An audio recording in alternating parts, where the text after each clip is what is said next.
हाँ जी मेरे CA foundation के दोस्तों, good morning, good evening, good afternoon. अब जब भी इस वीडियो को देख रहे होंगे दोस्तों जैसा कि सब जानते हैं, हाल पे ही रिजल्ट आया है एंड काफी सारे स्टूडेंट्स का रिजल्ट अनसक्सेसफुल रहा है। मैं बिल्कुल वो बातें नहीं करूंगा, आप उसको एक्सेप्ट करिए, आगे बढ़िए, अपनी गलती को सुधार करिए, बाउंस बैक करिए। आप अगली बार करेंगे तो आपका रिजल्ट क्लियर हो ही जाएगा।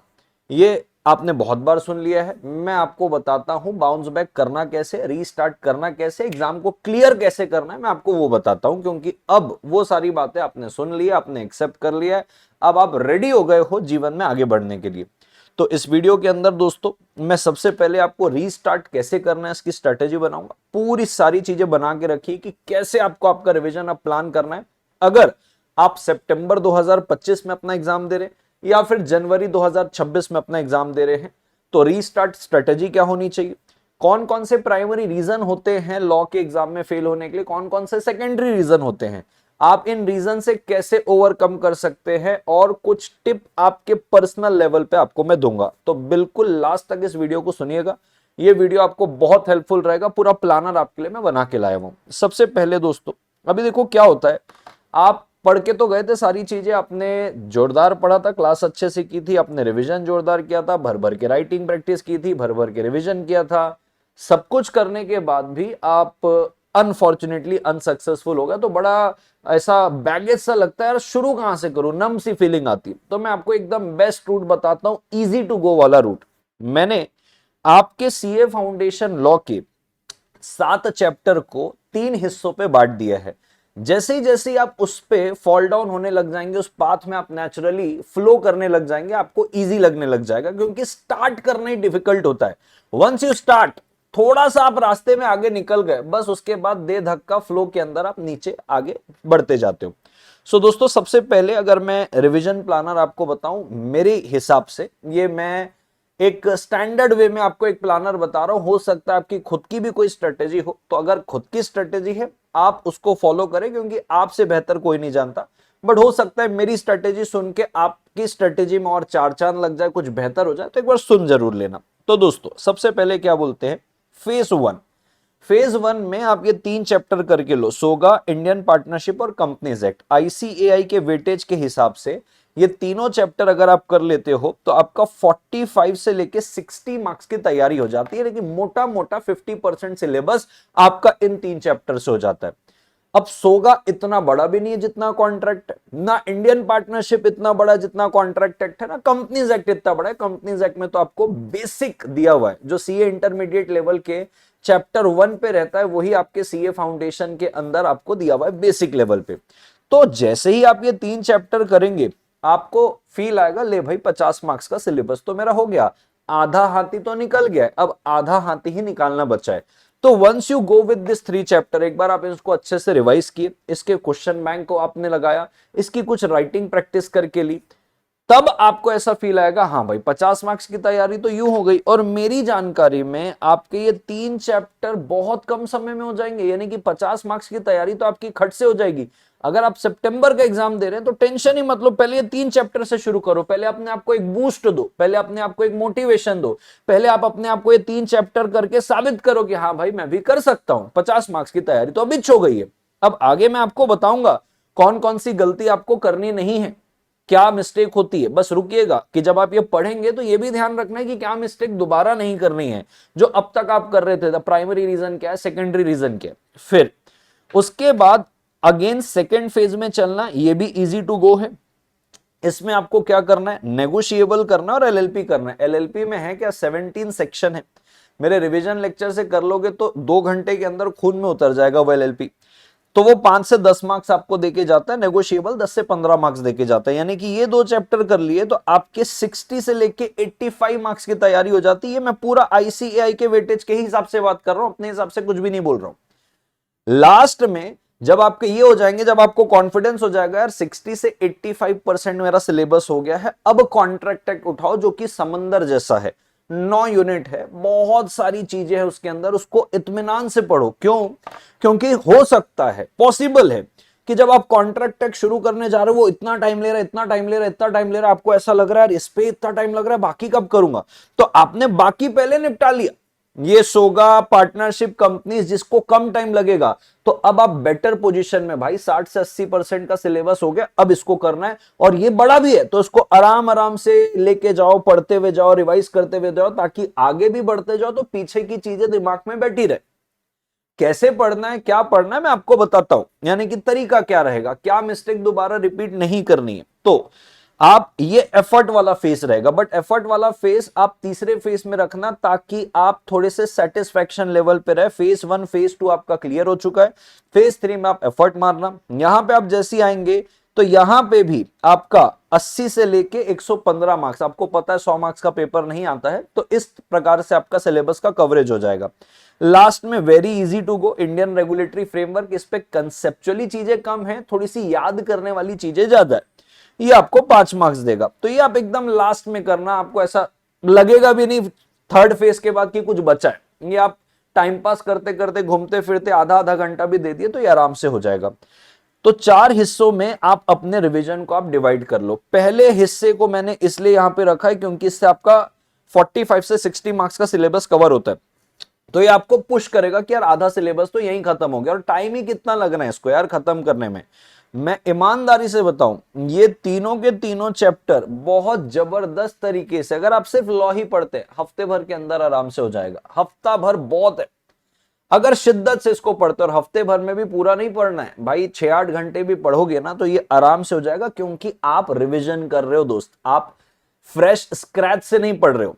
हाँ, अगर आपका कंसेप्चुअल क्लैरिटी ही नहीं है, आपको बेसिक में ही डाउट है, तो उसके लिए मैं आपको आगे चीजें बताता हूं कि कैसे करना है, बट हफ्ता भर बहुत है इन तीनों के तीनों के लिए, हफ्ता भर इनफ है। अब मैं आगे बढ़ता हूं, क्या रीजन होते हैं आपके लॉ पे फेल होने के लिए। सबसे पहला रीजन, कंसेप्चुअल क्लैरिटी नहीं है, तकलीफ तो आएगी। इंस्टीट्यूट आपका इवॉल्व हो रहा है दोस्तों, मेरे को जितना समझ में आता है कि इंस्टीट्यूट एआई की भी मदद लेता है आपके प्रैक्टिकल क्वेश्चन बनाने के लिए। इंस्टीट्यूट बहुत सारी बुक रिफर करता है जो ऑलरेडी डिसाइडेड केस लॉ है, उसमें से थोड़े से एस्थेटिक चेंज कर देता है और आपको केस लॉ देता है। ये मुझे क्यों पता है भाई, देखो मैंने एलएलबी और एलएलएम किया अपने सीएस के साथ, वो सारी बुक जब मैं केस लॉ पढ़ा हुआ हूं एलएलबी एलएलएम में, और सेम क्वेश्चन मेरे को उठते हुए दिखता है अपने आपके मेन एग्जामिनेशन में, तुरंत बुक खोल के देखता हूं, अरे यार ये तो वही है। तो मेरे को समझता है कि वो कौन कौन से लेवल के केस लॉ उठा रहे हैं, एआई का कहां इस्तेमाल हुआ हो सकता है। तो अगर आपके कंसेप्ट क्लियर नहीं है तो माफी चाहता हूं दोस्त, थोड़ी सी अनफॉर्चुनेट सिचुएशन रहेगी। डेफिनेटली जिस हिसाब से नया सिलेबस आया, जब से इंस्टीट्यूट एकदम हार्डकोर किसी भी लाइन को उठा के कहीं से भी कुछ भी पूछ रहा है, मेरी जानकारी में अब ये यूट्यूब के रिवीजन सेशन से शॉर्टकट से पास नहीं किया जा सकता। इसके लिए आपको कंसेप्चुअल क्लैरिटी लगेगी, फिर कंसेप्चुअल क्लैरिटी के लिए आप यूट्यूब से पढ़ के खुद एफर्ट डाले, या रेगुलर क्लासेस ले, या किसी की फास्ट ट्रैक क्लासेस ले, वॉट एवर द सिचुएशन में भी, आप जो भी लेवल पे हो, बट कंसेप्चुअल क्लैरिटी लगेगी दोस्त। बट इस बात को मैं क्लियरली बोल सकता हूं, यूट्यूब के रिविजनरी सेशन से शायद बात ना बने। हाँ, आप ऑलरेडी एक बार पढ़ चुके हो रेगुलर इन डेप्थ मैनर में, फिर आप रिवीजन पॉलिशिंग के कर रहे हो, वो वर्क करेगा। बट आप सोचो कि यार रिवीजन देख के ही पास हो जाऊं, पहले ऐसा हुआ करता था, अब ऐसा संभव नहीं है दोस्त। रिवीजन लेक्चर में वो डेप्थ कवर नहीं हो पाती है जिस डेप्थ में इंस्टीट्यूट एग्जाम में क्वेश्चन पूछता है। आप चाहे तो पिछले 3 एग्जाम के पेपर उठा के देख लीजिए, आपको समझ में आ जाएगा। कमांड ओवर लैंग्वेज अगर आपके ऊपर नहीं है, देखो लॉ क्या है, law is all about law की वोकैबुलरी। वो वोकैबुलरी की कहां राइट की जगह इंटाइटल्ड वर्ड यूज करना है, कहां डैमेजेस की जगह कॉम्पनसेशन वर्ड यूज करना है, कहां सूट फॉर प्राइस यूज करना है, कहां पे क्लेम यूज करना है, ये अलग अलग कॉन्टेक्स्ट में है। इसको बोलते हैं कमांड ओवर लैंग्वेज। ये एक रेगुलर डिटेल्ड क्लास में बहुत जबरदस्त तरीके से आती है, या तो किसी structured fast track exam oriented class में आपको स्ट्रक्चर्ड मैनर में बताया जाता है। क्योंकि जब तक कमांड नहीं पता आपको कि भाई कहां कौन से शब्द इस्तेमाल करते, लॉ क्या है भाई, शब्दों का खेल है लॉ, तो अगर ये दिक्कत है तो भले आपकी कंसेप्ट कितने अच्छे रहे, कमांड ही नहीं है लैंग्वेज के ऊपर, तो फिर आप लिख कैसे पाओगे, फिर आप कॉम्प्रोमाइज करोगे आपके आंसर की फ्रेमिंग में। लैक ऑफ रिवीजन, चलो ये भी आता है ये भी आता है, लेकिन आपकी रिवीजन में कमी है। तो रिवीजन में कमी तो कंसेप्ट रिकॉल करने में थोड़ा सा धुंधलापन आएगा कि यार यहाँ पे क्या लिखा हुआ था, हो सकता है आप किसी और सेक्शन की जगह कोई और सेक्शन अप्लाई कर ले। तो रिवीजन चाहिए, ग्रिपिंग चाहिए उसकी, उस कंसेप्ट का ग्रिप चाहिए जो रिवीजन से आएगा। फिर उसके बाद आपका हो सकता है लॉ के आंसर लिखने का अप्रोच गलत है। इसमें मैं थोड़ा सा 1 मिनट बोलना चाहूंगा। क्या है, मैंने देखा है अलग अलग तरीके से आपको राइटिंग प्रैक्टिस बताई जा रही है, फैंसी तरीके से। मेरा एक सिंपल सा आपको एक सुझाव है, आप ध्यान से उसको सुनना और एनालाइज करना। जो आपको इतने फैंसी तरीके से अलग अलग जगह में आंसर लिखाया जाता है, बेटा पहले प्रोविजन हेडिंग डालना, प्रोविजन, फिर लिखना फैक्ट्स, फिर फैक्ट्स लिखना, फिर लिखना एनालिसिस, फिर लिखना कंक्लूजन। ये जो 4 पॉइंटर्स फैंसी वाले हैं, क्या आपने आईसीएआई के सजेस्टेड आंसर में ये पैटर्न कभी देखा? वो आईसीएआई के सजेस्टेड आंसर है, यानी कि आईसीएआई आपको सजेस्ट कर रहा है इस प्रकार से आंसर लिखिए। बड़ा सिंपल प्लेन तरीका, सेक्शन मारा, प्रोविजन लिखा पैराग्राफ में, तो पॉइंट भी नहीं करते। पॉइंट तो हम करते हैं कि चलो भाई चेकर को इजी हो जाए, एंड दैट्स गुड, पॉइंट में आंसर होने में कोई दिक्कत नहीं है। बट पैराग्राफ में पहले प्रोविजन, फैक्ट्स भी अगर जरूरत पड़ता है तो इंस्टीट्यूट के आंसर में आपको फैक्ट मिलेगा, कभी शॉर्ट में कभी लॉन्ग में, और फिर सीधा कंक्लूजन रहता है। ये अलग से हेडिंग नहीं दी जाती है। ये आमतौर पर आपको इसको इतना फैंसी और कॉम्प्लिकेट करके शायद इसलिए बताया जाता है कि आपको लगे हाँ कुछ वर्थ इट, हाँ कुछ अलग डिफरेंट मेरे को देखने सुनने को मिला है।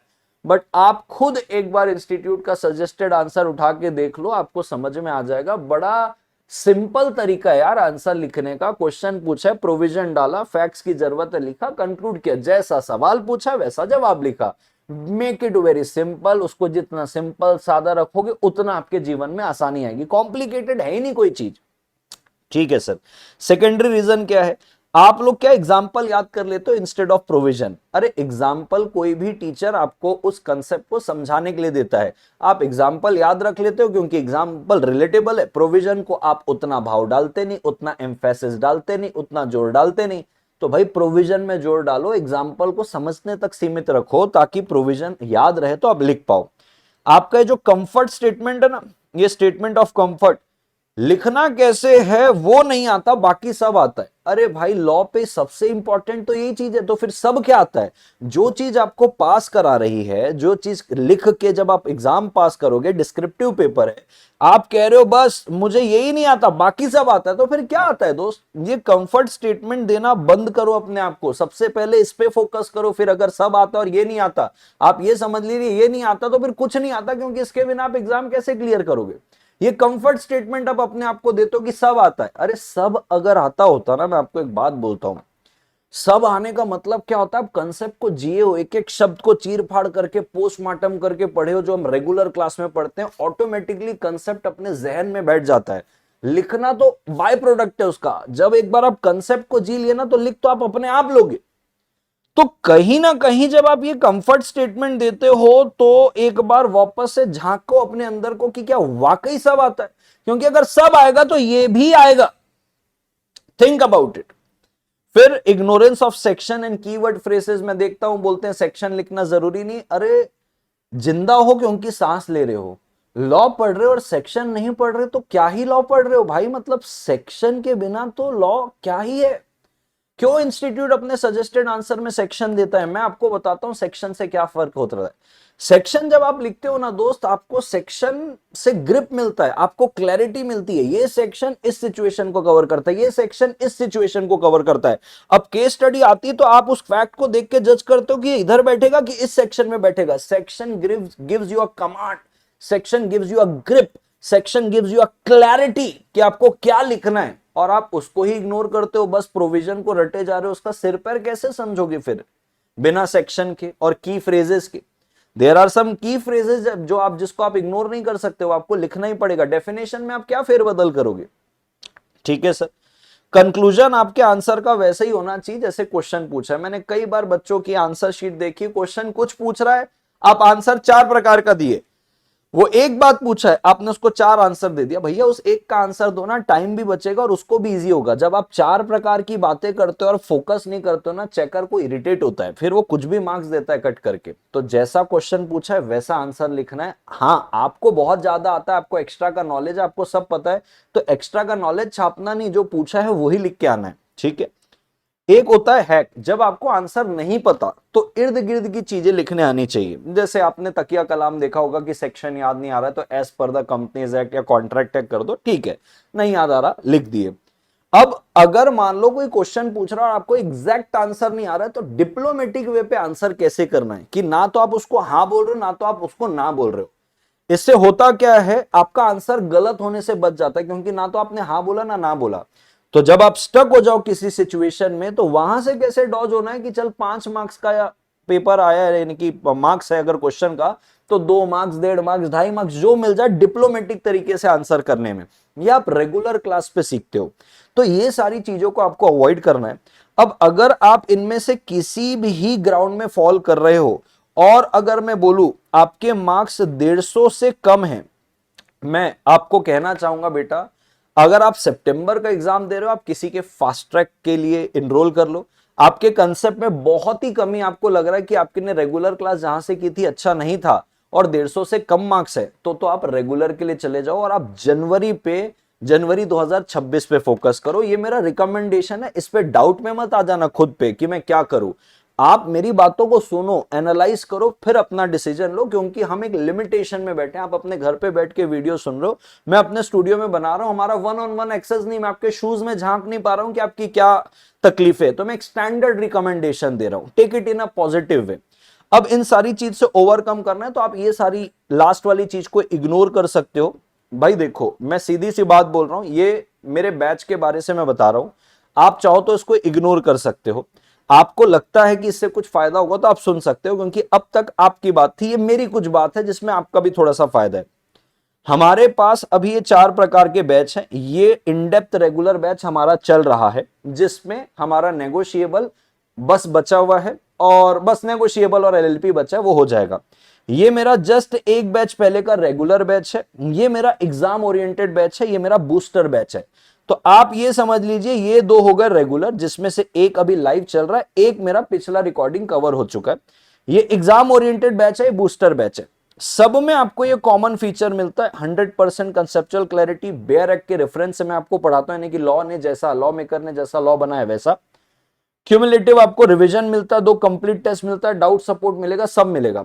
अगर आपका ये कहीं भी कमी आ रहा है कंसेप्ट में, राइटिंग प्रैक्टिस पे, कमांड नहीं है लैंग्वेज में, आंसर लिखने नहीं आ रहा है, मैं आपको सुझाव करूंगा, मेरा नहीं, ये तो मैं अपने बारे से बता रहा हूं, आपको जिसका भी अच्छा लगता है ले लीजिए, अगर 150 से कम के मार्क्स हैं तो। सर 150 के ऊपर वाले हैं उनका क्या, आपको जिसका YouTube का रिवीजन अच्छा लग रहा है, यानी कि आप वहां से देख के क्लियर कर सकते हो, अगर आपको लगता है कंसेप्ट क्लियर है, क्योंकि 150 के ऊपर वाले के कंसेप्ट ठीक ठाक रहते हैं। तो दोस्तों, मैं आपको स्ट्रांगली रिकमेंड करूंगा, जो भी 150 के नीचे वाले हैं, और अगर आप सितंबर को टारगेट कर रहे हैं या आप जनवरी को भी टारगेट कर रहे हैं, आपको ऐसा लगता है कि भाई मेरा 150 या 150 के ऊपर मार्क्स है, रेगुलर आपको लगता है जाना चाहिए, तो आप जाइए। मैं रिकमेंड नहीं करूंगा, क्योंकि 150 या 150 के ऊपर आपके मार्क्स हैं। एग्जाम ओरिएंटेड बैच और बूस्टर बैच आप ले सकते हैं। क्या फर्क है मैं आपको दोनों में बताता हूं। ये पीडीएफ आपको इसी वीडियो के डिस्क्रिप्शन बॉक्स में मिल जाएगी। रेगुलर तो हमारा देखो 180 घंटे का है, कॉमन फीचर ये सब में कंसेप्चुअल क्लैरिटी टेस्ट पे सब है। हमारा एग्जाम ओरिएंटेड 80 घंटे का है, बूस्टर बैच 45 आवर्स का है। क्या फर्क है सर, रिकॉर्डेड ये रेगुलर वाला तो छोड़ दो, वो 180 घंटे का है, वो उस बच्चे के लिए जिसके कंसेप्ट बिल्कुल ही हिले हुए। जो सितंबर में और जनवरी 26 में टारगेट कर रहे हैं, मैं उसको फर्क बताता हूं। भाई रेगुलर में हम पूरी क्लास पे रियल टाइम नोट्स बनाते हैं, इसलिए वहां पे वक्त ज्यादा लगता है, 100 घंटे आराम आराम से चीजों को प्रैक्टिकल एक्सपोजर के साथ समझाते हैं। एग्जाम ओरिएंटेड के अंदर हम कट टू कट बात करते हैं। भाई हम वहां पे नोट्स बनवाने बैठेंगे तो समय ज्यादा लगेगा, तो वो टाइम हमारा कट डाउन हो जाता है, पूरे नोट्स आपको पीडीएफ में अवेलेबल करवा दिए जाते हैं क्लास के, वो टाइम बच गया। इधर उधर की बातें नहीं करते, जो प्रैक्टिकल केस लॉ डिस्कस करते रेगुलर में, एग्जाम के लिए जितना रेलिवेंट है वो करते। तो 80 घंटे के अंदर ही हो जाता है। इसमें 6 चैप्टर वाइज टेस्ट है, पीडीएफ आपको डाउनलोडेबल मिल जाती है, राइटिंग प्रैक्टिस बैच इसमें, जिससे आप राइटिंग अपनी प्रैक्टिस सुधार सकते हैं। बूस्टर क्या है और इस पे इतना कम समय कैसे लग रहा है, कसम से बोल रहा हूं मैं, दोनों में कंसेप्चुअल क्लैरिटी में कोई फर्क नहीं है। तो सर इतना कम टाइम उस पे कैसे लग रहा है, आप विश्वास नहीं करेंगे। ये वो बैच है जो मैं 3-3 साढ़े 3-3 घंटे के स्ट्रेच पे लिया हूं। ये वाले बैच 2-2 घंटे 2.5 घंटे के होते थे, ये मैं 3-3 घंटे के स्ट्रेच पे लेता था। तो जब आप स्ट्रेच पे लेते हो और 1.20 की स्पीड में लेते हो, तो फटाफट चीजें कवर हो जाती है। ये उन लोगों के लिए जिसके कंसेप्ट तो क्लियर है, बट कहीं कहीं वो अटकते हैं, कहीं कहीं, हर जगह नहीं, कहीं कहीं, तो उनको एक पॉलिशिंग मिल जाती है। तो अगर आप कहीं कहीं बस अटकते हो और फटाफट फटाफट पॉलिशिंग चाहिए, आप इस बैच में जा सकते हो। 45 आवर्स में आपका सिलेबस खत्म। लेकिन आप कहीं कहीं नहीं, कहीं ज्यादा ज्यादा अटकते हो, गो फॉर दिस बैच। बहुत मजा आएगा। अगर 150 से कम मार्क्स से आप इन बैच में एनरोल कर सकते हो। कैसे कर सकते हो दोस्त, नीचे प्राइस दिए हुए। राइटिंग प्रैक्टिस बैच ये वाले में साथ में इंक्लूड नहीं होता, अलग से लेना पड़ता है। 2500 में सिर्फ आपका बूस्टर बैच आएगा। 3000 में आपका बूस्टर प्लस राइटिंग प्रैक्टिस भी आएगा। ये जो 4000 का एग्जाम ओरिएंटेड बैच है, इस पे ये सारी चीज आती है, राइटिंग प्रैक्टिस इस पे साथ में इंक्लूडेड है। लिंक्स डिस्क्रिप्शन में दी हुई है दोस्तों, आप आराम से उस लिंक में जाके एनरोल कर सकते हैं बीबी वर्चुअल की वेबसाइट में। मैं आपको शो भी कर देता हूं एक बार। ये बीबी वर्चुअल की वेबसाइट है दोस्तों। जैसे वीडियो लेक्चर में सीए फाउंडेशन में बिजनेस लॉ में आप जाएंगे, बिजनेस लॉ में आप सेलेक्ट करें बिजनेस लॉ और मेरा नाम, आप देखेंगे तो देखो एक यहाँ पे दिख रहा है राइटिंग प्रैक्टिस बैच, बाजू में दिख रहा है रेगुलर बैच प्रीवियस रिकॉर्डिंग, उसके बाजू में दिख रहा है आपको बूस्टर बैच। ठीक है, फिर नीचे आपको दिख रहा है देखो ये लाइव बैच जो चल रहा है। तो सारे प्रोडक्ट आपको दिख जाएंगे, आप जाके वहां पे एनरोल कर सकते हैं। दैट्स ऑल दोस्तों, मेरे ख्याल से वीडियो बहुत हेल्पफुल है। इसके अलावा आपको और कोई भी क्वेरी है इस बैच के संबंध में कि भाई क्या वैलिडिटी है, क्या व्यूज है, बुक कितने दिन में पहुंचेगी एंड सो ऑन, ये सारी क्वेरी आप इस जगह पे कॉल करके आराम से पूछ सकते हैं। और मैं बताना चाहता हूं जो काउंसलर भी है ना, ये खुद सीए इंटर सीए फाइनल के स्टूडेंट है, जो इस कोर्स को ऑलरेडी जी चुके हैं, सीए फाउंडेशन क्लियर कर चुके हैं। तो आपको एक बड़े भाई और बहन की जैसे गाइड भी कर देंगे, और आपके जो भी छोटी सी बड़ी क्वेरी होगी इस बैच के संबंध में जो शायद आप लेना चाहते होंगे, वो क्लियर कर देंगे। डेमो लेक्चर प्रत्येक बैच की, चाहे रेगुलर हो, चाहे एग्जाम ओरिएंटेड हो, चाहे बूस्टर हो, आपको डिस्क्रिप्शन में मिल जाएगी। आई होप दोस्तों वीडियो यूजफुल रहा हो। जाते जाते लाइक करिए, चैनल में न्यू सब्सक्राइब करिए, मैं ऐसे यूजफुल कंटेंट आपके लिए लाते रहूंगा। This side CS Arjun Chhabra signing off, and I wish you all the best. इस बार आप जरूर क्लियर करेंगे।